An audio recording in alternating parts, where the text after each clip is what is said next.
Ada yang saya bisa bantu? Pak, Ulun mau ngambil hosti untuk perjamuan kudus. Ukur suhu tubuhnya dulu. Ya. Baik, silahkan masuk ke dalam dulu, cuci tangan. Setelah itu bisa masuk mengambil hosti itu.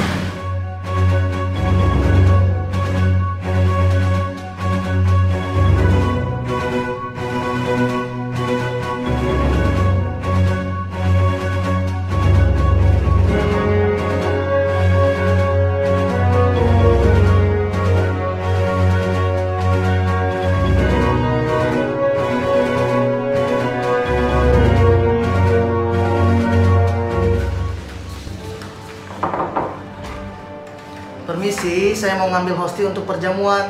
Oke, silakan masuk.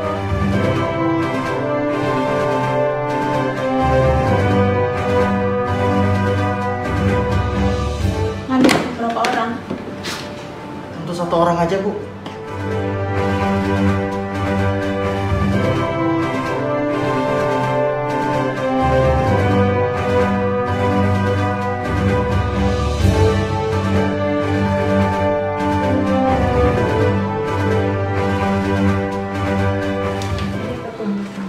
Terima kasih, Bu. Bu, saya pulang dulu ya. Ya.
Panduan mengikuti dengan hikmat ibadah live streaming GKKA Indonesia Jemaat Banjarmasin yang tayang di YouTube channel GKKA Banjarmasin dengan jadwal tayang jam 9.30 pagi secara live dan 17.00 sore secara replay.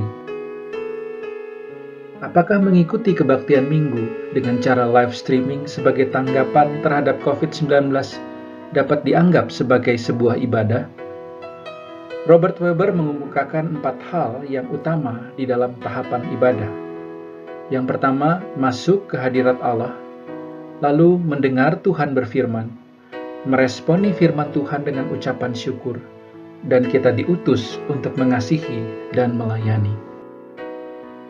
Jika kita ingin kebaktian minggu dengan cara live streaming menjadi sebuah tindakan beribadah, maka kita harus dengan sengaja berusaha masuk ke hadirat Tuhan, memberikan perhatian penuh ketika Tuhan berbicara, menanggapi firman-Nya dengan ucapan syukur, dan akhirnya berkomitmen untuk mengasihi dan melayani dunia. Namun realitasnya, banyak orang yang mengikuti kebaktian minggu dengan cara live streaming tidak dengan sengaja mengambil langkah pertama untuk masuk ke hadirat Allah.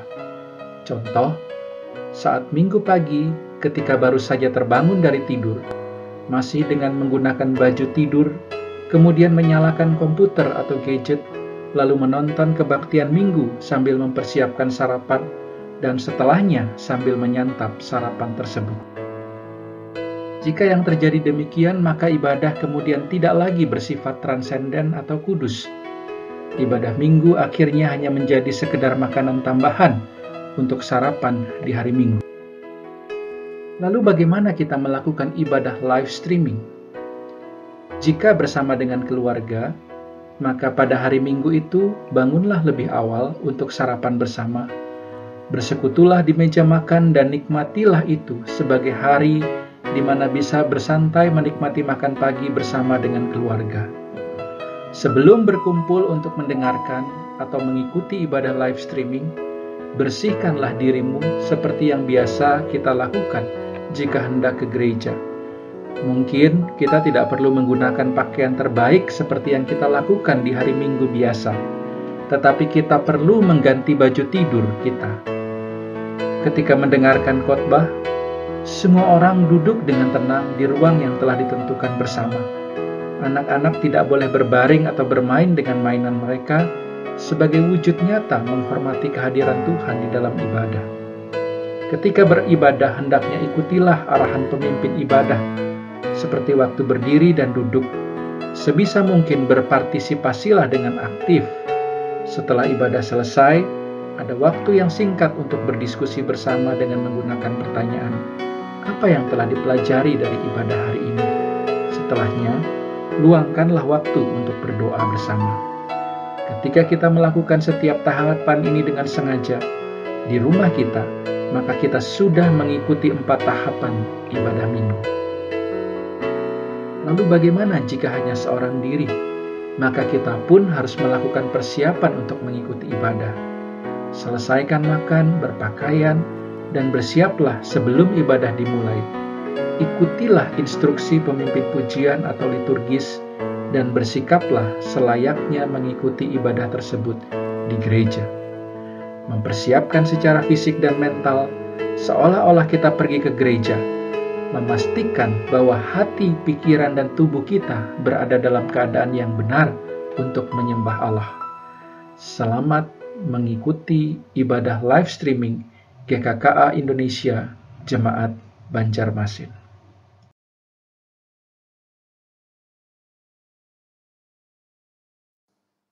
Shalom Bapak Ibu sekalian yang terkasih di dalam nama Tuhan Yesus. Sungguh merupakan suatu sukacita yang besar jika pada hari ini kita bisa bertemu lagi walaupun tidak secara langsung. Meskipun dalam beberapa bulan terakhir ini kita harus beribadah secara online, saya harap kita bisa tetap beribadah dengan sungguh-sungguh. Untuk itu mari saya ajak Bapak Ibu sekalian, mari kita mengambil saat teduh di hadapan Tuhan. Biarlah hati dan pikiran kita boleh sungguh-sungguh hanya tertuju kepada Tuhan saja.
Selamat hari Minggu, jemaat yang terkasih, damai sejahtera menaungi kita sekalian.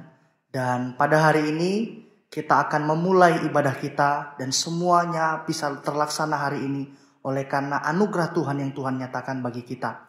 Oleh sebab itu, dengarkanlah panggilan Tuhan dari Mazmur 34 ayat 2 sampai dengan 4. Demikian, aku hendak memuji Tuhan pada segala waktu, puji-pujiannya tetap di dalam mulutku. Karena Tuhan jiwaku bermegah, biarlah orang-orang yang rendah hati mendengarnya dan bersuka cita. Muliakanlah Tuhan bersama-sama dengan aku. Marilah kita bersama-sama memasyurkan namanya. Dan mari kita akan memulai ibadah pada hari ini dengan suatu pengakuan bahwa pertolongan kita adalah dalam nama Tuhan yang menjadikan langit dan bumi. Ibadah kita pada saat ini ditabiskan dalam nama Allah Bapa, Putra dan Roh Kudus. Kasih karunia, rahmat dan damai sejahtera dari Allah Bapa kita dan Kristus Yesus Tuhan kita dan persekutuan Roh Kudus menyertai saudara. Amin. Adalah suatu sukacita yang besar jika kita boleh datang kepada Tuhan untuk memuji dan memuliakan namanya. Kasih-Nya yang sempurna telah melenyapkan segala ketakutan kita. Bahkan dosa dan maut telah dikalahkan oleh kuasa kasih-Nya. Mari dengan penuh sukacita kita datang kepadanya, memuji, memuliakan namanya.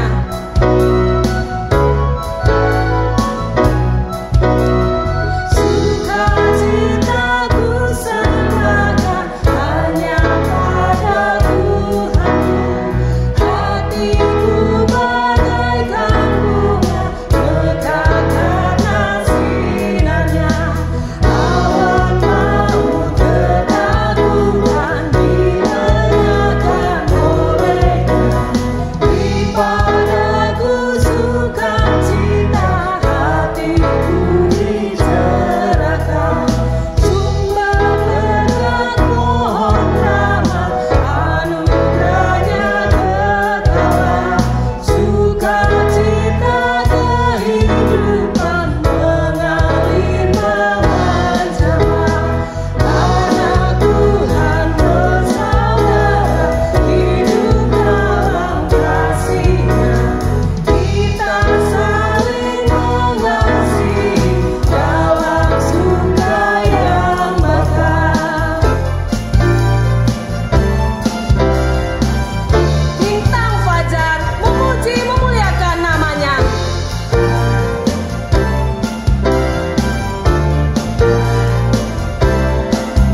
Jemaat yang terkasih, pada saat ini mari kita merendahkan hati.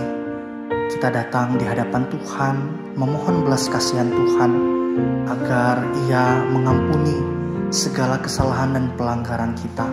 Baiklah, saat ini kita mengatakan segala sesuatu yang ingin kita katakan kepada Tuhan.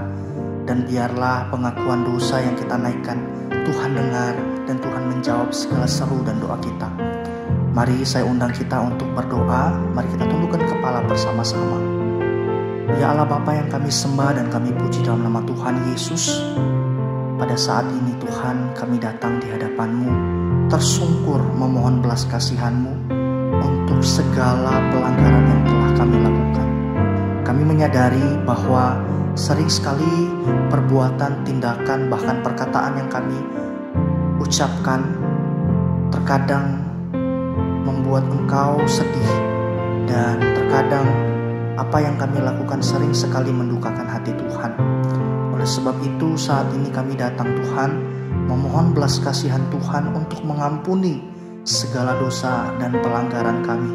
Dan pada saat ini juga kami datang di hadapan Tuhan, membawa setiap pergumulan dan keluh kesah kami. Karena kami tahu hanyalah kepada Tuhan kami bisa mengucapkan, bahkan berkata segala hal yang sedang terjadi, menyampaikan keluh kesah yang mungkin saat ini masih tetap hadir di dalam hati kami, pikiran kami. Biarlah Tuhan yang melawat kami, biarlah Tuhan yang mencikapkannya bagi kami, biarlah Tuhan yang menjawab segala doa-doa yang sampai saat ini tetap kami untaikan di hadapan Tuhan. Dengarkan Tuhan, berbicaralah bagi kami, nyatakanlah kuasa-Mu, sebab kami rindu Engkau menyatakan kasih setia-Mu bagi kami. Dan biarlah Tuhan pada saat ini segala permohonan yang kami naikkan, segala keluh kesah yang sudah kami untaikan di dalam doa kami, Engkau jawab sesuai dengan waktu-Mu dan Engkau dengar. Dan teruslah memperbaharui hidup kami dengan firman yang setiap hari Engkau nyatakan bagi setiap kami, dengan firman yang kami baca dan kami merenungkan setiap hari. Sebab oleh karena Engkau dan hanya firman-Mu lah yang senantiasa dapat menuntun kami di tengah-tengah dunia yang sudah hancur ini.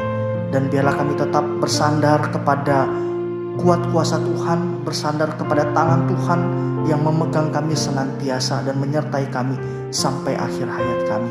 Ini doa kami, demi nama Tuhan Yesus kami berdoa. Amin. Jemaat yang terkasih, kita sudah datang di hadapan Tuhan. Kita sudah membawa keluh kesah kita, bahkan kita telah memohon ampun kepadanya. Oleh sebab itu saat ini juga Tuhan bersabda bagi kita, Ia menyampaikan berita anugerah bagi kita melalui pembacaan nats yang diambil dari Mazmur 85 ayatnya yang ketiga dan 10. Tuhan berkata, Engkau telah mengampuni kesalahan umat-Mu, telah menutupi segala dosa mereka. Sesungguhnya keselamatan daripadanya dekat pada orang-orang yang takut akan Dia, sehingga kemuliaan diam di negeri kita. Berbahagialah setiap kita yang telah menerima pengampunan dosa dari Tuhan. Untuk itu saya undang kembali jemaat agar bisa berdiri bersama-sama, dan marilah kita mengambil komitmen untuk hidup benar di hadapan Tuhan. Kita akan membacakan firman Tuhan yang terdapat di dalam Yosua pasal yang ke-22 ayat yang ke-5. Hanya lakukanlah dengan sangat setia perintah dan hukum yang diperintahkan kepadamu oleh Musa, hamba Tuhan itu, yakni mengasihi Tuhan Allahmu, hidup menurut segala jalan yang ditunjukkannya, tetap mengikuti perintahnya, berpaut padanya, dan berbakti kepadanya dengan segenap hatimu dan dengan segenap jiwamu. Jemaat dipersilahkan duduk kembali. Sepanjang kehidupan kita telah menerima kasih Tuhan yang begitu besar kepada kita. Namun apakah kita sudah membagikan kasih itu kepada sesama kita, kepada keluarga kita, kepada sahabat-sahabat kita? Biarlah kita boleh senantiasa memiliki hati yang tulus, yang dipenuhi kasih terhadap sesama, sebagaimana yang telah Tuhan ajarkan kepada kita.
Jemaat yang terkasih, mari kita bersatu di dalam doa.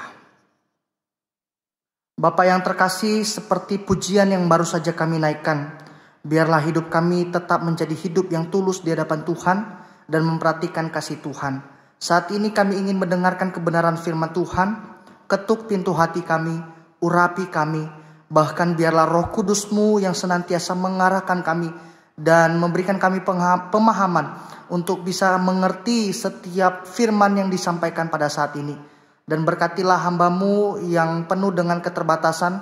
Biarlah apa yang keluar dari mulutnya merupakan bagian yang sudah Tuhan nyatakan untuk menjadikan kami pribadi yang tetap hidup di dalam kasih yang Tuhan nyatakan bagi kami. Berbicaralah Tuhan, sebab kami siap mendengar. Demi nama Tuhan Yesus kami berdoa. Amin. Shalom jemaat Tuhan. Bagaimana kabarnya pada saat ini? Saya harap setiap kita Tuhan senantiasa memberkati dan melindungi kita. Dan tentu saja jemaat yang terkasih, saya pun merasakan sukacita yang luar biasa ketika kembali diberikan kesempatan untuk menyampaikan kebenaran firman Tuhan pada hari ini. Jemaat yang terkasih, pada tahun 2003 seorang yang bernama Masaru Emoto, ahli hidrologi yang berasal dari Jepang, melakukan uji coba keanehan sifat air yang berpengaruh kepada kehidupan manusia. Penelitian Masaru itu menunjukkan bahwa energi, getaran, pikiran, kata, ide, dan musik dari manusia mempengaruhi struktur molekul air. Dan di mana ia melakukan uji coba ke beberapa air. Dan kita melihat bahwa salah satu hal yang dilakukan oleh Masaru adalah ketika ia melakukan uji coba dengan mengatakan atau mengeluarkan kalimat positif pada air tersebut, lalu melalui lensa yang sangat tajam begitu, dia merekam atau dia memfoto molekul yang dihasilkan. Dan kita bisa melihat bahwa molekul yang telah di-shoot itu menghasilkan gambar atau bentuk-bentuk kristal yang sangat indah ketika ia mengatakan kalimat yang positif. Bapak Ibu bisa melihat tayangan yang ada di sebelah kanan atau kiri saya. Ini memperlihatkan kalau bentuk-bentuk kristal itu adalah kalimat-kalimat positif yang keluar begitu ya. Dikatakan bahwa gambar-gambarnya seperti thank you, love,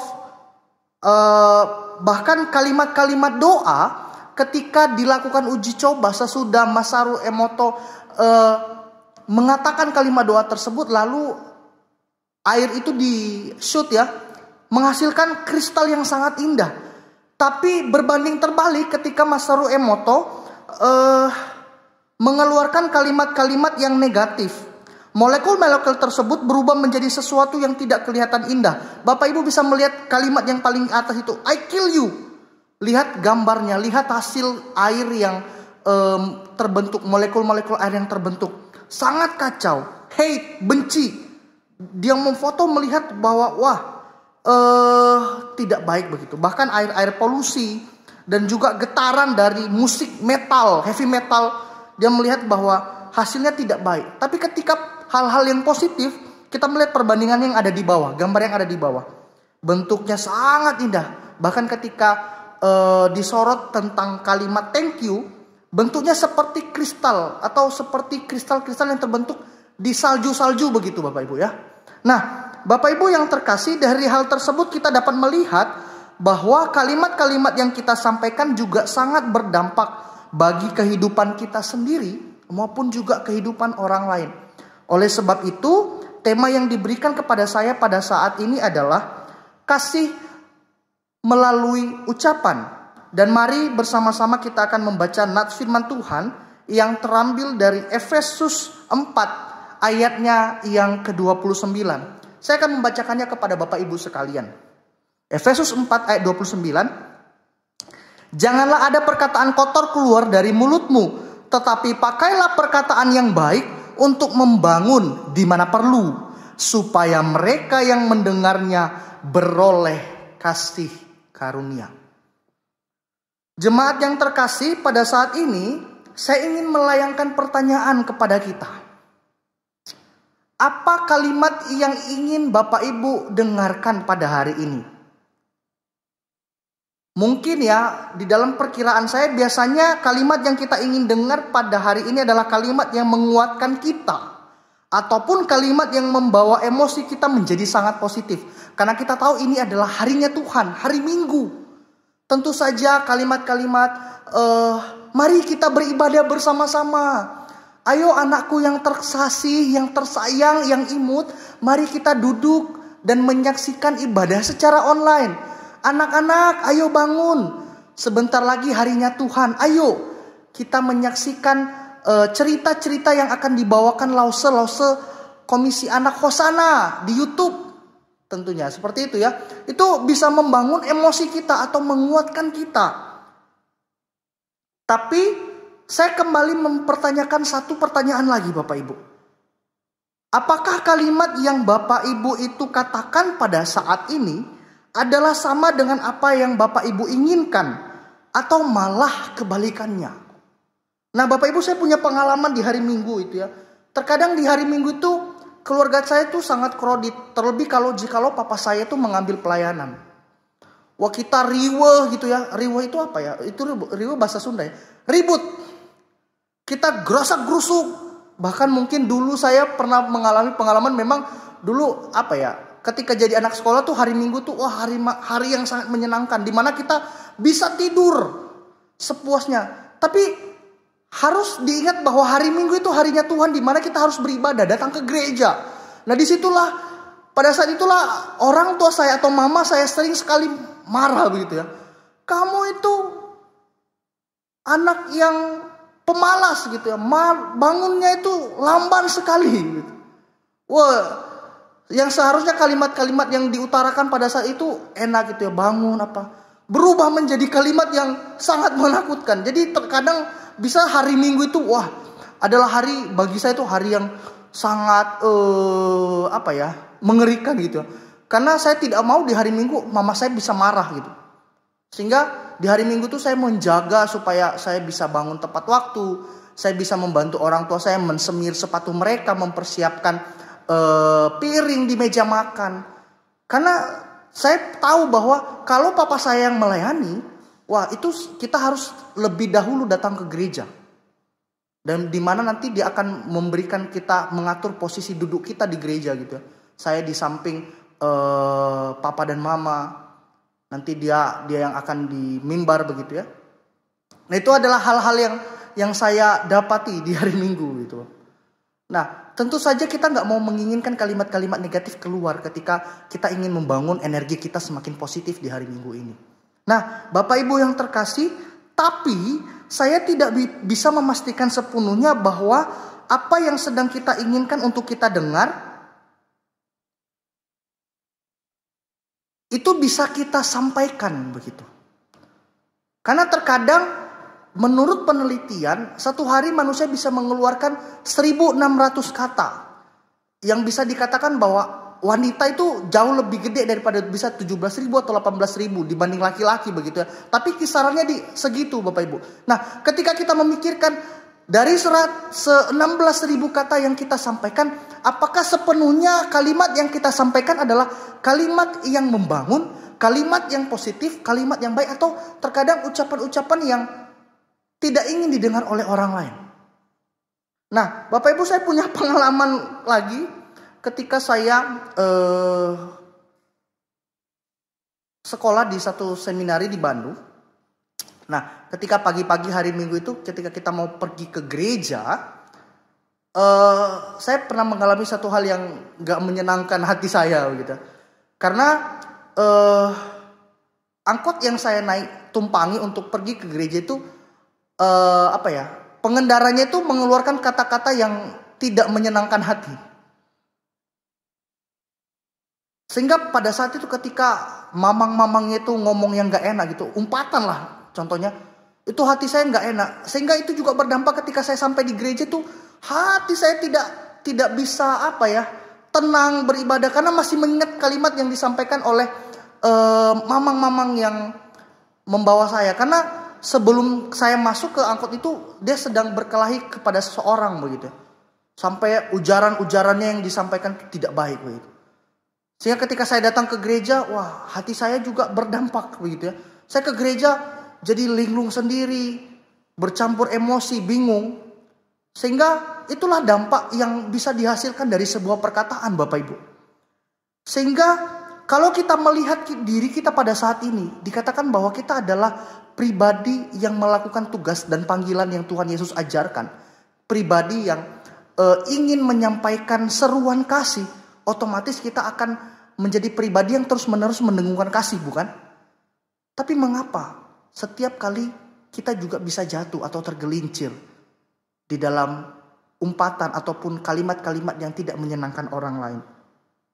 Nah, pembahasan kita pada saat ini adalah kita mengakui bahwa kita adalah pengikut Yesus yang memiliki kasih. Oleh sebab itu, mari kita menyampaikan kasih kepada orang lain. Dan salah satunya adalah melalui ungkapan kasih di dalam ucapan, Bapak Ibu. Nah, Bapak Ibu yang terkasih, hal ini menjadi salah satu pokok pengajaran Paulus juga berkaitan dengan firman yang baru saja kita baca kepada jemaat di Efesus, Bapak Ibu.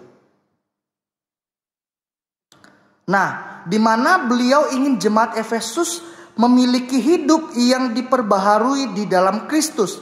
Salah satunya melalui ucapan. Pada saat itu Bapak Ibu, Paulus menyoroti kehidupan jemaat Efesus yang masih melakukan perbuatan-perbuatan yang sama. Yakni mereka masih saja menjadi pribadi yang tidak menyenangkan hati Tuhan, sekalipun mereka sudah menjadi orang-orang pengikut Kristus. Kristen dikatakan begitu ya. Nah, karena dimulai dari apa yang sudah Paulus sampaikan kepada mereka. Dan hal ini merupakan bagian yang sudah diceritakan. Karena pada saat itu Bapak Ibu, ini adalah surat yang disampaikan Paulus. Bukan Paulus langsung datang begitu, enggak. Ini adalah surat pengembalaan. Karena kita tahu ketika Paulus datang di Efesus di Kisah Para Rasul, terjadi suatu hal yang heboh pada saat itu. Karena ada pengacau-pengacau yang ingin menggagalkan pengajaran Paulus. Sehingga pada saat itu Paulus tidak lama di Efesus. Sehingga dia mengutus beberapa orang yang salah satunya adalah muridnya sendiri, yakni Timotius. Nah, mungkin dari beberapa orang dan muridnya inilah Paulus mendengarkan apa yang menjadi permasalahan orang-orang yang ada di Efesus. Salah satunya adalah permasalahan integritas, di mana mereka tidak menjadi pribadi yang benar-benar mencerminkan gambaran tentang Tuhan. Kita bisa melihat dari gagasan yang disampaikan oleh Paulus di ayat yang ke-17. Efesus 4 ayat 17 dikatakan seperti ini Bapak Ibu. Sebab itu kukatakan dan kutegaskan kepada kamu dalam Tuhan, jangan hidup lagi sama seperti orang yang tidak mengenal Allah, dengan pikirannya yang sia-sia. Dia menegur orang-orang yang ada di Efesus. Ya, meskipun di dalam kehidupan yang penuh dengan permasalahan dan tekanan, kita tahu bahwa ketika Paulus meninggalkan jemaat di Efesus, mereka adalah jemaat-jemaat yang masih muda.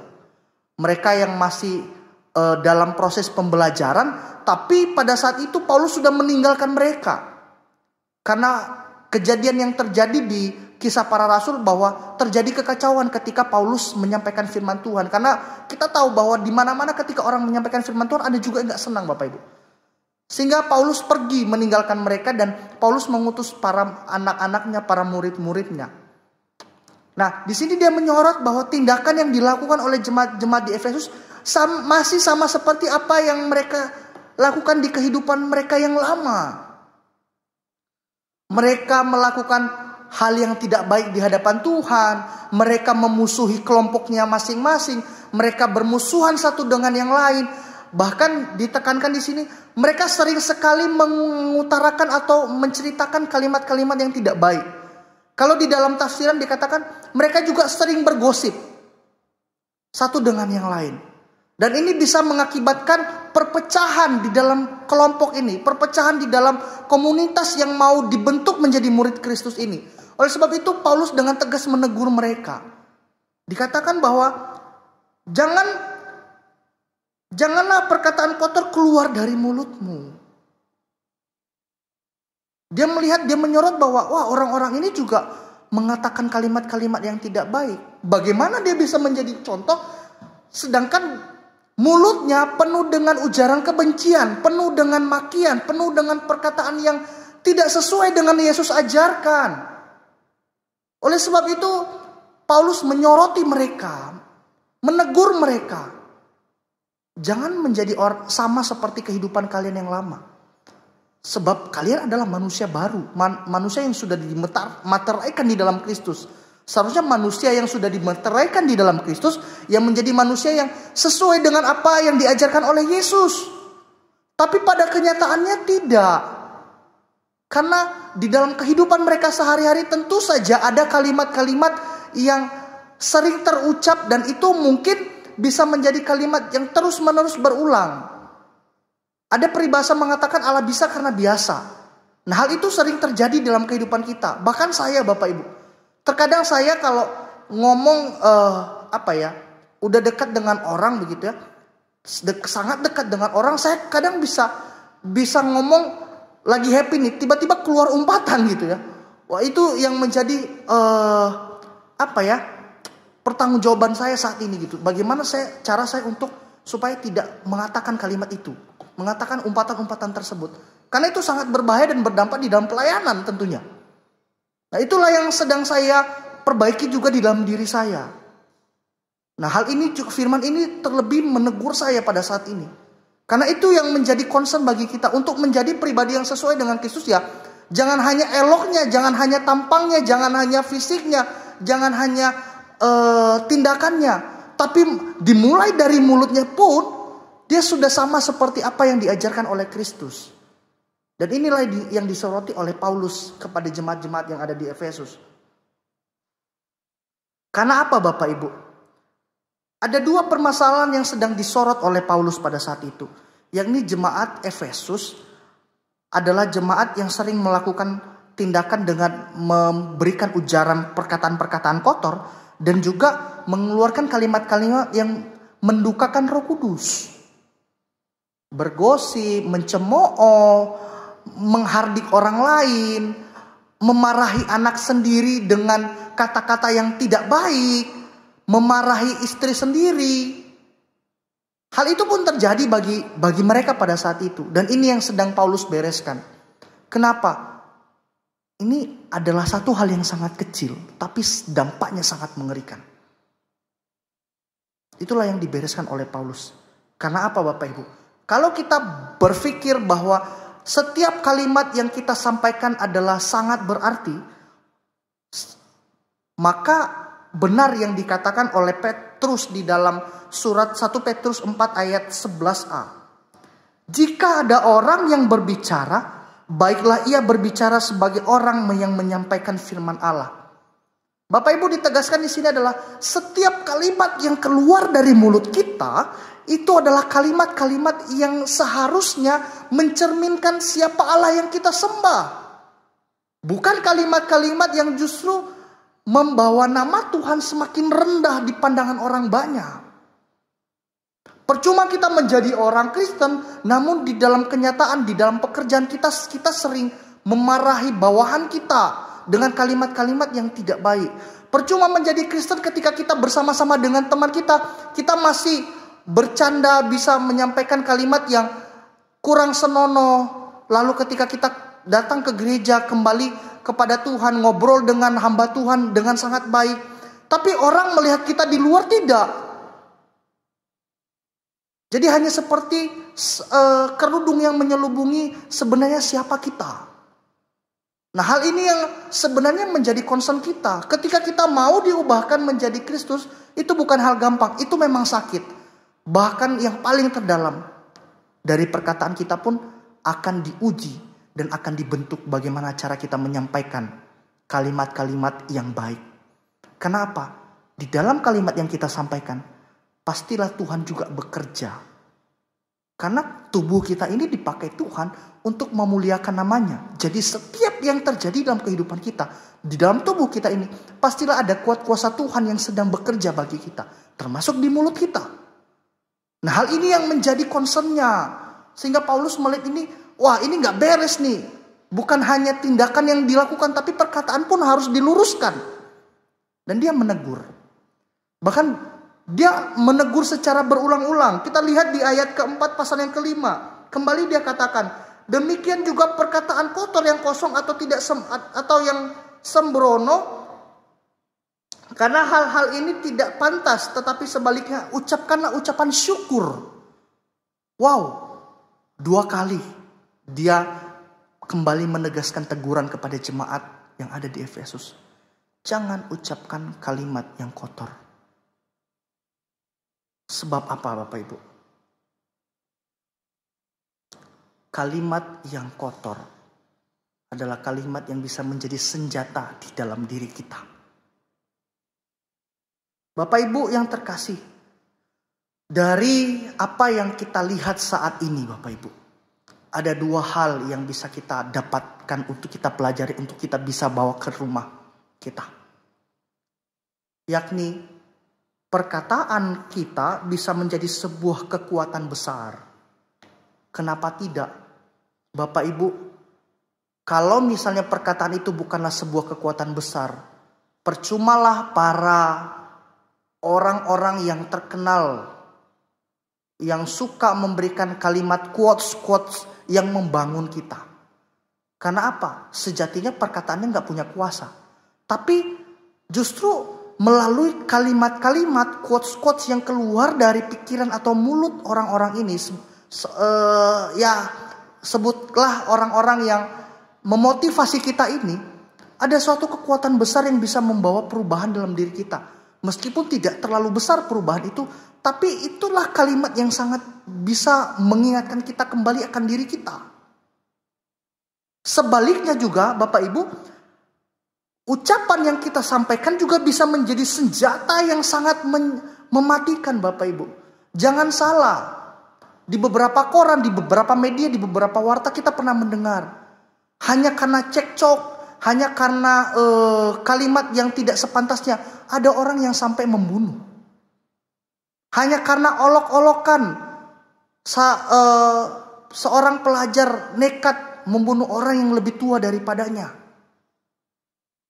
Itu bisa menjadi senjata yang sangat mematikan Bapak Ibu. Khususnya bagi kita, terlebih juga bagi orang lain. Pembulian, bahkan di dalam kehidupan sehari-hari, ketika mungkin masakan rumah itu tidak terlalu enak daripada masakan yang sering kita beli di langganan, janganlah keluarkan kata-kata bahwa masakan istri kita tidak enak. Ketika anak-anak kita mendapatkan nilai yang tidak memuaskan, janganlah kita justru menyudutkannya melalui kalimat-kalimat yang kita sampaikan. Bahkan mengatakan anak kita adalah anak yang bodoh, jangan. Justru bawa mereka kembali menjadi pribadi yang bersemangat di dalam keputusasaan mereka melalui perkataan yang kita sampaikan. Bukan bermaksud untuk berbohong ketika kita melihat bahwa masakan istri kita tidak enak. Bukan. Tetapi utarakan kalimat itu dengan hal yang sangat baik. Contohnya, wah ma, masakan mama enak. Tapi setidaknya bisakah sedikit lagi ditambahkan gula atau garam? Wah, nak, nilai kamu gak apa-apa kok, cuma 6,5. Kamu bisa memperbaikinya jikalau kamu belajar dengan giat lagi. Nah, ini kalimat-kalimat yang bisa membawa orang bukan hanya menegur, tetapi bisa mengelevate orang, bisa membangun orang. Saya sangat senang ketika saya sakit Bapak Ibu. Orang tanya ya, kalau masa justru orang banyak senang itu saat dia sembuh. Tapi saya sangat senang ketika saya sakit. Karena apa? Ada orang-orang yang memberikan kalimat-kalimat penguatan bagi saya. Bukan hanya orang-orang yang ada di sekitar saya mengatakan GWS ya contoh, cepat sembuh ya contoh, mau makan apa contoh. Bukan. Tapi ketika saya datang ke rumah sakit, saya sangat senang ketika dokter yang melayani saya menanyakan kondisi fisik saya. Bagaimana Pak? Apa yang sedang kurang baik kepada Bapak saat ini? Oh, batuknya kenapa? Oh, mungkin Bapak sering minum es ya. Oh mungkin Bapak kurang menjaga kondisi fisik ya. Wah Pak, kali ini saya harus memberikan obat yang dosisnya lebih tinggi Pak. Karena mungkin penyakit Bapak juga sangat keras begitu ya. Nah kalimat-kalimat ini bisa membangun saya. Jadi ketika saya pulang dari rumah sakit Bapak Ibu, saya tuh kembali tenang gitu. Orang biasanya kalau sakit ya di rumah. Enggak, saya datang pengen ketemu dokter. Ya. Kenapa? Di situ saya bisa mendengar kalimat-kalimat yang bisa membangun saya. Nah, bagaimana dengan kita? Kepada siapa kita bisa mendengar kalimat-kalimat yang bisa membangun kita? Terutama di dalam kehidupan kita sehari-hari. Terutama di dalam kondisi saat ini. Kondisi yang memaksa kita untuk bisa bertahan bukan hanya secara fisik, namun secara emosi. Di dalam jiwa kita, kita harus bertahan. Kenapa? Kita dengar satu aja, satu percakapan bisa menjadi suatu hal yang besar dalam kehidupan kita. Jadi Bapak Ibu, mari kita menjadi pribadi yang bisa menyampaikan pesan kasih melalui ucapan kita. Nah, ada seorang penulis Bapak Ibu yang bernama Gary Ezo di dalam bukunya Bagaimana Memperkenalkan Tuhan kepada Anak Melalui Cara Tuhan. Dia mengatakan bahwa bagi sejumlah orang tidak ada cara yang lebih baik untuk mengekspresikan kasih selain dengan kata-kata, pujian, dan juga perhatian yang tidak dibuat-buat. Nah, kata-kata atau pujian yang tidak dibuat-buat itu bisa berdampak kepada orang Bapak Ibu. Misalnya, cepat sembuh ya. Meskipun tidak bisa diungkapkan dengan tindakan kita, tapi dari kata-kata itu orang bisa, ya ada orang yang masih peduli kepada saya. Ada orang yang masih sayang kepada saya. Bahkan dikatakan ada orang yang masih mengasihi saya. Itu hanya kata-kata loh Bapak Ibu. Tapi jangan sepelekan setiap kata atau ucapan yang keluar dari mulut kita. Karena itu bisa menjadi bumerang bagi kita. Bahkan bisa menjadi kekuatan bagi kita untuk menolong banyak orang. Nah Bapak Ibu, sebelum mengakhiri khotbah saya pada hari ini, saya ingin menampilkan satu cuplikan di mana ada seorang anak yang bunuh diri karena ingin bunuh diri karena diputusi oleh pacarnya, tapi akhirnya anak itu enggan melakukannya karena ada seorang yang menolong dia melalui ucapan dan perkataan. Mari kita sama-sama menyimak perkataan yang disampaikan orang tersebut.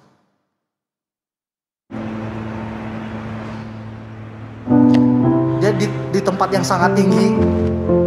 Dia diam, emosinya sangat hancur. Dia melihat ke bawah. Wah, หนูไม่อยากอยู่แล้วพี่ aku tak mau hidup lagi. หนูอยากตายอ่ะ Aku ingin mati aja. ใจเย็น Orang ini mencoba merayu dia. มันทิ้งหนูไปมีคนอื่นแล้วอ่ะ โอ้ Ternyata Kaya. dia ditinggalkan oleh pacarnya Bapak Ibu. พี่เต๋ออยากตายให้มันเสียใจอ่ะ Dia ingin mati Mungkin agar kitaจะ pacarnya เสียใจ menderita. อ่ะให้เต็มที่เลย Dikatakan, apa 15 หลัง benar จากนั้นมันก็ pacarmu ไป menderita จับ kalau โปเก kamu มอน mati? ต่อตอนเย็น Mati มัน itu ก็ cuma ดูหนังกับ 15 เพื่อน menit aja loh. รุ่งขึ้นมันก็ไปเตะบอลมันก็ไปเรียนกวดวิชาแล้วมันก็ลืมเราไป Lalu dia akan melupakanmu.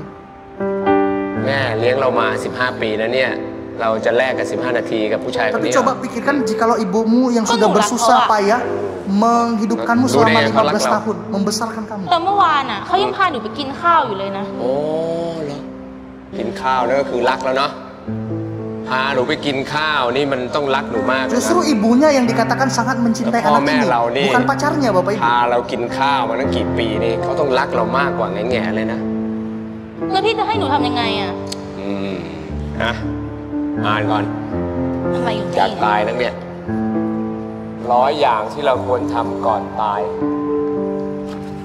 Ada 100 hal yang harus dilakukan sebelum dia mati, kata เคยคิด Bapak อยาก ini จะ ya. พาครอบครัวไหมพาพ่อพาแม่ไปเที่ยวเชียงใหม่เคยคิดจะพา Pernahkah เขาไป kamu ต่างประเทศ mengajak ไหม orang tuamu pergi ke luar negeri, Ah, jalan-jalan, Mama, bikinของอะไรอร่อย membuat mereka senang? เนี่ย100 อย่างเลยเนี่ยสิ่งหน้าทำ100 อย่างเลยนะสมมติใน100 อย่างเนี่ยหน้าทำไปหมดเลยเนี่ยดูนะ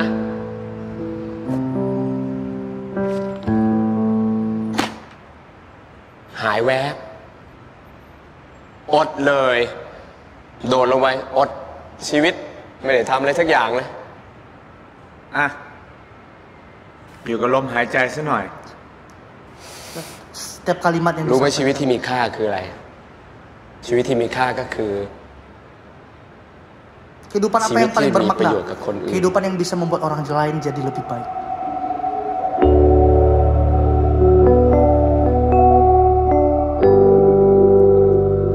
Lihat Bapak Ibu, apa yang disampaikan อะไรกินไหมไปทางนี้หรือไปทางนี้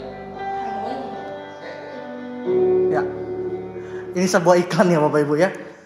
Lihat apa yang disampaikan orang ini sehingga anak ini tadi yang mau meninggalkan atau mau bunuh diri karena ditinggalkan oleh pacarnya berubah menjadi orang yang kembali semangat untuk hidup.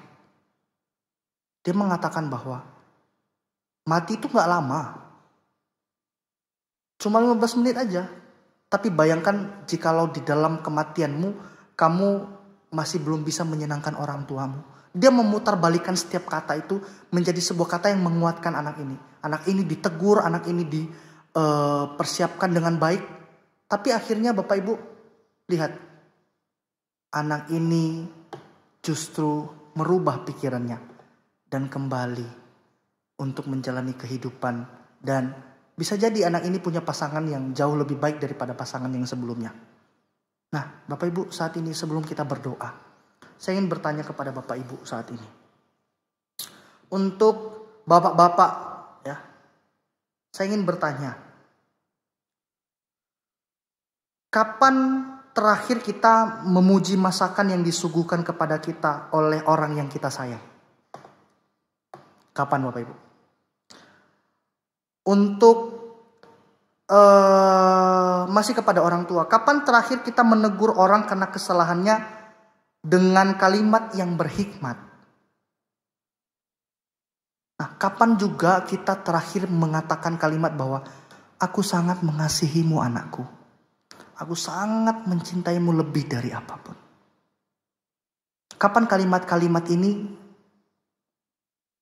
Bapak Ibu ucapkan? Kapan terakhir kalimat ini Bapak Ibu ucapkan? Jikalau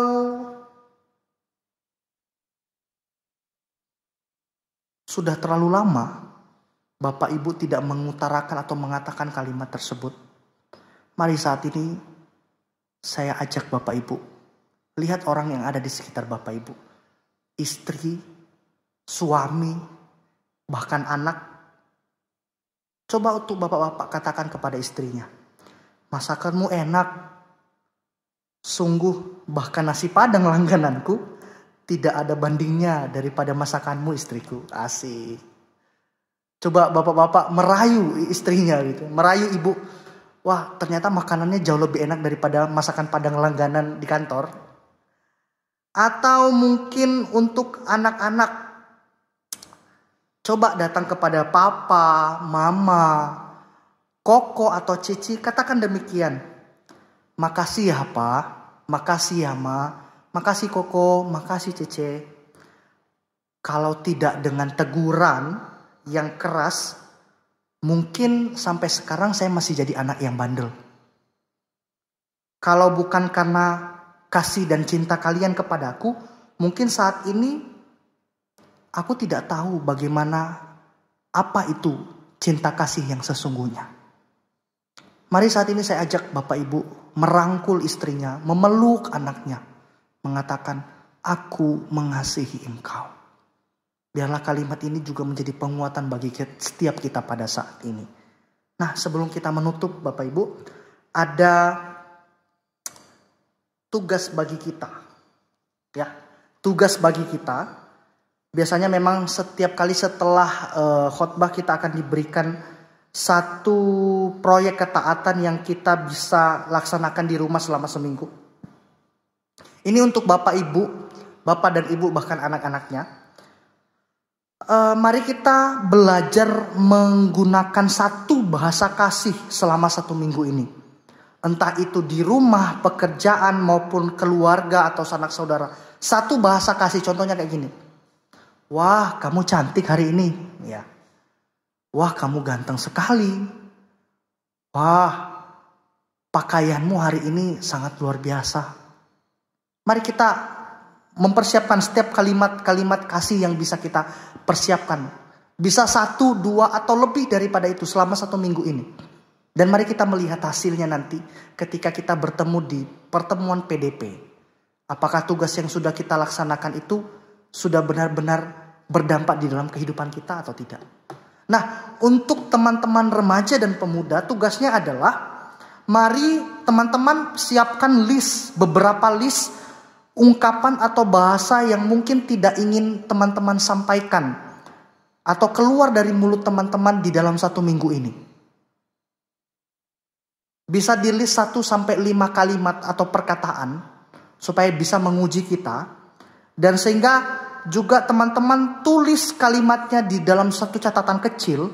Jikalau teman-teman tahu bahwa hari ini mungkin teman-teman sudah mengeluarkan kalimat itu. Nah, setelah itu teman-teman, mari ketika kita sudah melihat selama 1 minggu bahwa kalimat itu masih tetap terucap, coba bikin list untuk minggu selanjutnya. Apa yang bisa kita lakukan supaya kita dapat menghindari kalimat-kalimat itu tidak keluar dari perkataan kita, dari mulut kita. Nah, mari kita melakukan tugas ini. Biarlah kita menjadi agen-agen yang membawa kasih kepada setiap orang. Biarlah kita menjadi orang-orang yang berdampak bahkan di dalam ucapan kita. Karena kita tahu bahwa kita adalah pribadi yang diberikan mandat kasih oleh Tuhan. Sehingga kita menjadi pribadi yang membagikan kasih kepada sesama. Mari kita berdoa. Bapa yang kami sembah dan kami puji dalam nama Tuhan Yesus, pada saat ini kami datang di hadapan Tuhan. Bersyukur oleh karena kasih setia Tuhan yang sungguh luar biasa dalam kehidupan kami. Tuhan, pada saat ini kami bersyukur bahwa saat ini kami telah diajarkan bagaimana menjadi pribadi yang bisa membagikan sentuhan kasih. Khususnya melalui ucapan yang kami sampaikan. Berkatilah mulut ini Tuhan. Biarlah setiap mulut yang Tuhan berkati mengeluarkan kalimat-kalimat yang menyenangkan hati Tuhan. Mengeluarkan kalimat-kalimat yang memuji Tuhan dan bisa menyampaikan bahwa Tuhan itu baik dan bisa memperkenalkan Tuhan kepada semua orang. Jangan jadikan mulut kami menjadi batu sandungan bagi orang lain, bahkan menjadi senjata yang dapat menghancurkan emosi, jiwa atau diri orang lain. Tapi jadikanlah mulut kami menjadi mulut yang memberitakan tentang Tuhan dan kasih Tuhan di sepanjang tempat, di sepanjang waktu dan di sepanjang masa. Perbaharui kami dan biarlah firman-Mu melekat erat dalam hati kami, sehingga kami menjadi pribadi yang mawas diri hari lepas hari dan tetap mengikuti ajaran Tuhan. Ini doa kami, demi nama Tuhan Yesus kami berdoa. Amin. Tuhan Yesus memberkati kita semua. Kita telah mendengarkan kebenaran firman Tuhan, dan sekarang saatnya bagi kita untuk menyatakan pengakuan iman kita bersama-sama dengan umat Tuhan di seluruh dunia. Untuk itu saya undang jemaat agar bisa berdiri. Pengakuan iman rasuli. Aku percaya kepada Allah, Bapa yang Maha Kuasa, Khalik langit dan bumi, dan kepada Yesus Kristus, anaknya yang tunggal Tuhan kita, yang dikandung daripada Roh Kudus, lahir dari anak darah Maria, yang menderita sengsara di bawah pemerintahan Pontius Pilatus, disalibkan, mati dan dikuburkan, turun ke dalam kerajaan maut. Pada hari yang ketiga, bangkit pula dari antara orang mati, naik ke surga, duduk di sebelah kanan Allah, Bapa yang Maha Kuasa. Dan dari sana ia akan datang untuk menghakimi orang yang hidup dan yang mati. Aku percaya kepada Roh Kudus, gereja yang kudus dan am, persekutuan orang kudus, pengampunan dosa, kebangkitan orang mati, dan hidup yang kekal. Amin. Jemaat dipersilahkan duduk kembali. Tiba saatnya bagi kita untuk membawa persembahan kita ke hadapan Tuhan. Pada minggu ini kita akan menjalankan 2 kali persembahan. Yang pertama adalah persembahan syukur atau untuk kas gereja, dan yang kedua adalah persembahan untuk pelayanan misi. Dan sebelum persembahan dijalankan, saya akan membacakan satu bagian firman Tuhan yang terdapat di dalam Mazmur 54 ayat yang ke-8. Dengan rela hati, aku akan mempersembahkan korban kepadamu, bersyukur sebab namamu baik ya Tuhan. Bapak Ibu yang ingin memberikan persembahan untuk kas gereja bisa memberikan melalui transfer ke rekening gereja yang ada di Bank Danamon dan juga BCA Nomor rekeningnya kita bisa lihat di layar atau juga melalui aplikasi pembayaran online dengan memindai QR Code yang ada di layar. Sedangkan untuk persembahan misi bisa dilakukan melalui transfer ke Bank Mandiri maupun juga melewati aplikasi pembayaran online yang QR Code-nya kalau kita bisa lihat di layar dengan bingkai berwarna biru. Terima kasih untuk perhatian Bapak Ibu sekalian. Biarlah Tuhan senantiasa memberkati kita semua.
Kita sudah meresponi janji yang Tuhan sudah nyatakan bagi kita dengan kita membawa persembahan kita di hadapan Tuhan.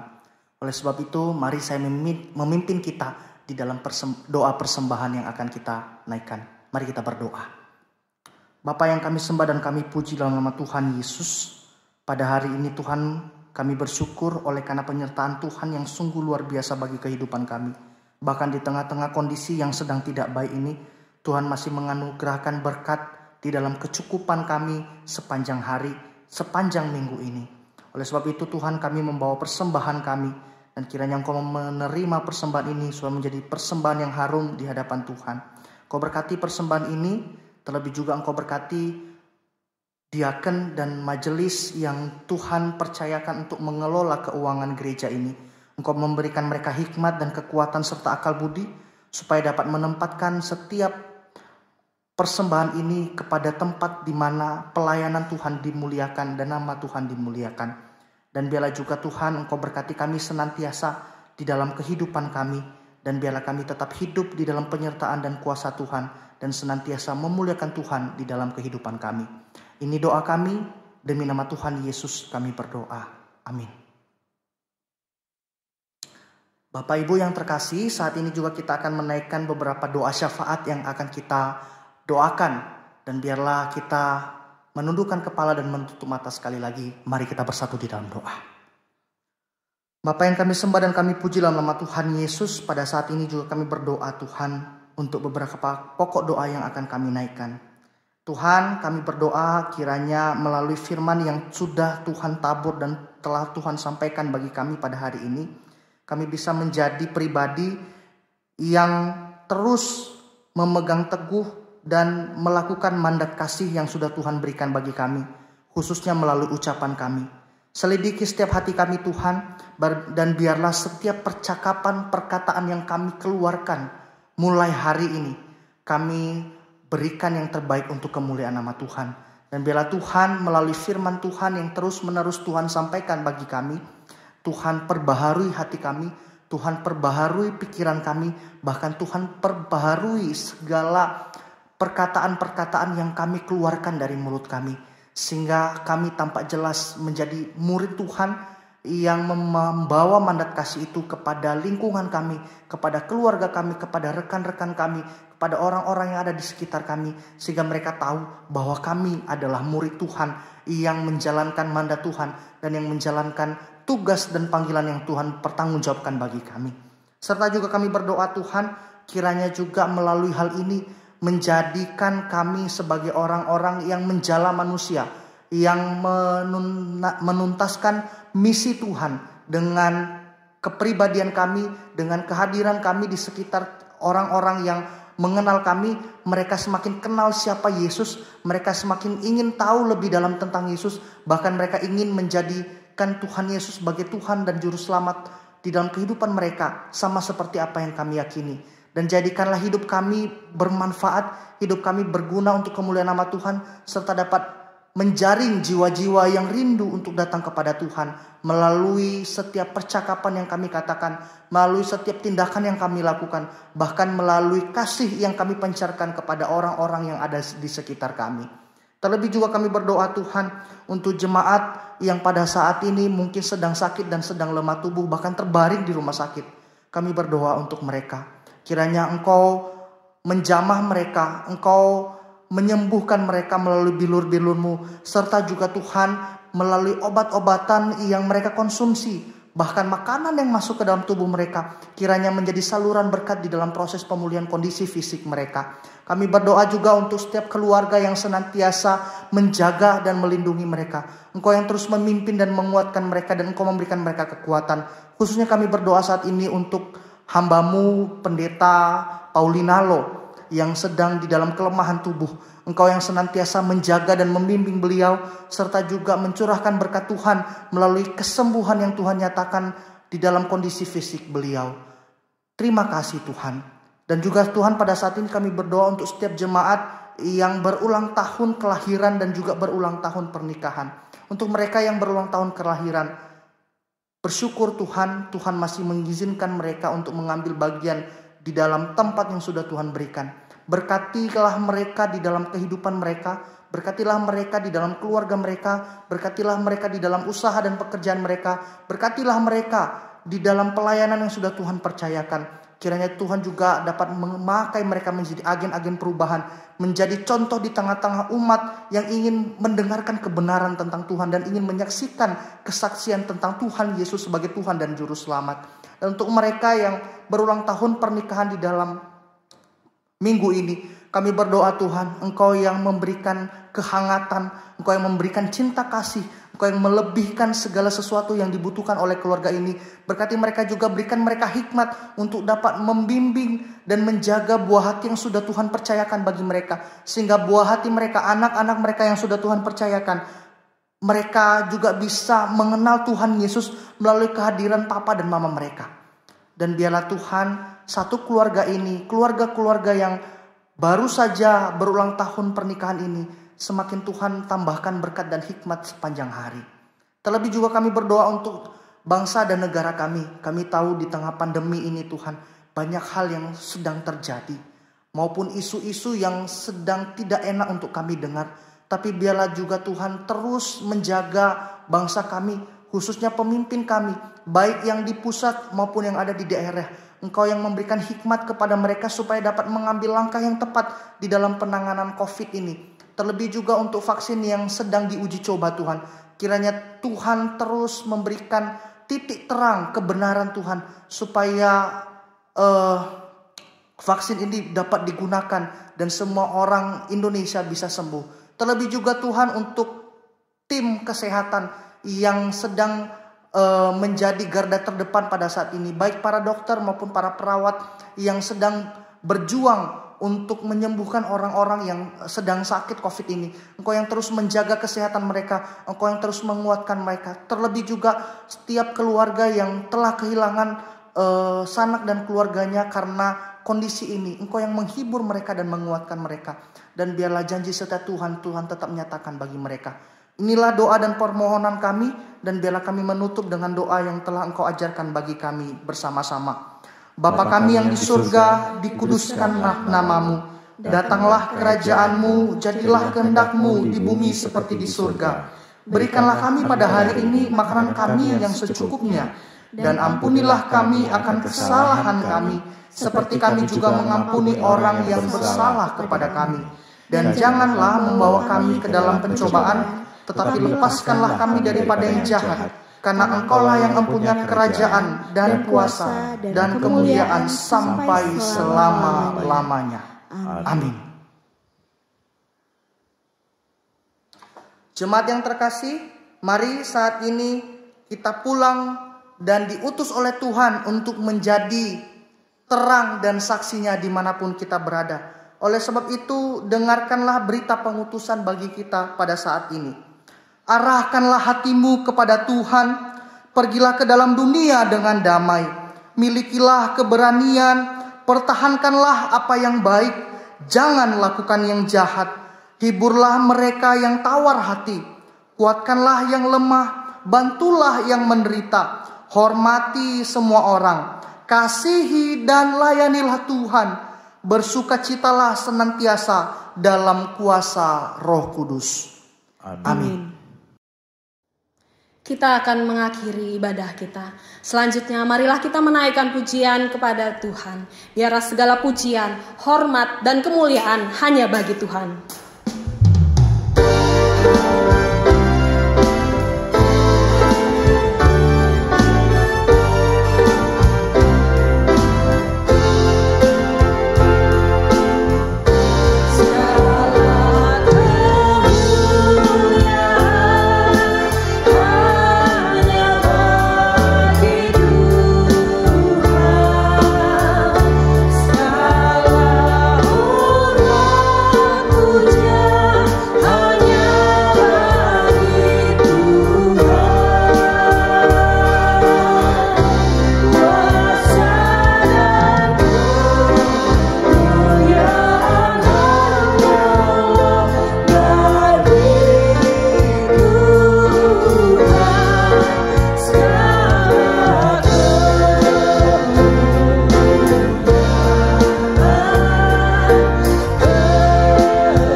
Jemaat yang terkasih, mari kita kembali ke dalam dunia untuk melaksanakan segala aktivitas yang akan kita laksanakan di dalam minggu ini.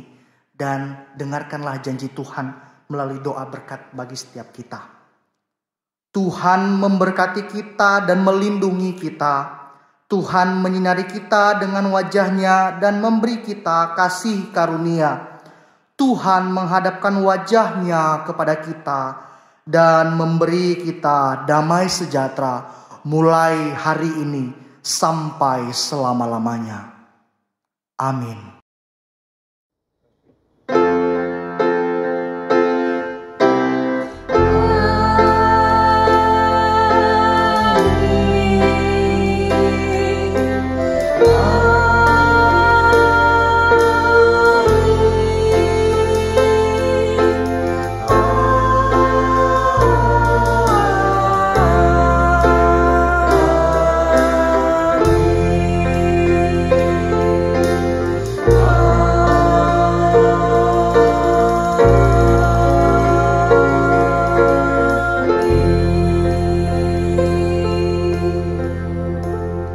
ibadah kita telah selesai, jemaat dipersilahkan untuk kembali mengambil saat teduh.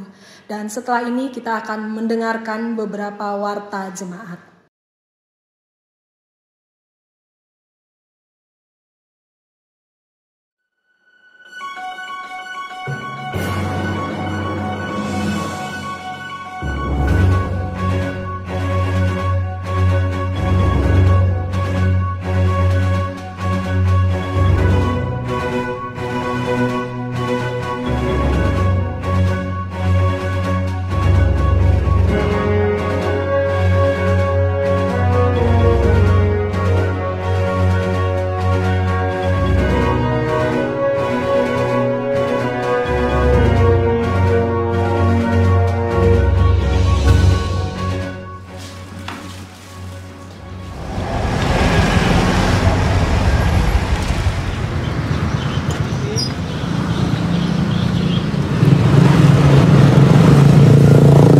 Ada yang saya bisa bantu? Ulun mau ngambil hosti untuk perjamuan kudus. Ukur suhu tubuhnya dulu. Ya.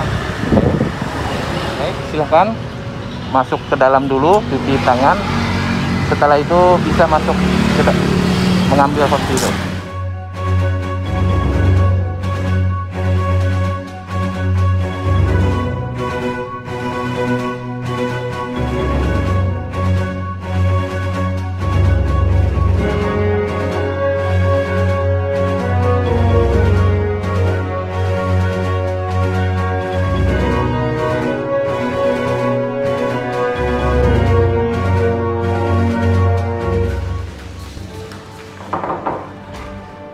Permisi, saya mau ngambil hosti untuk perjamuan. Oke, silakan masuk.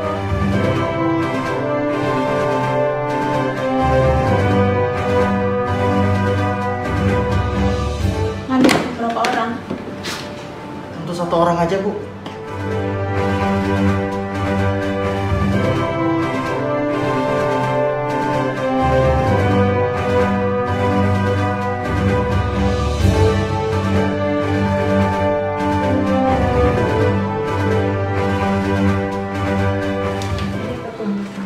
Terima kasih, Bu. Bu, saya pulang dulu ya. Ya.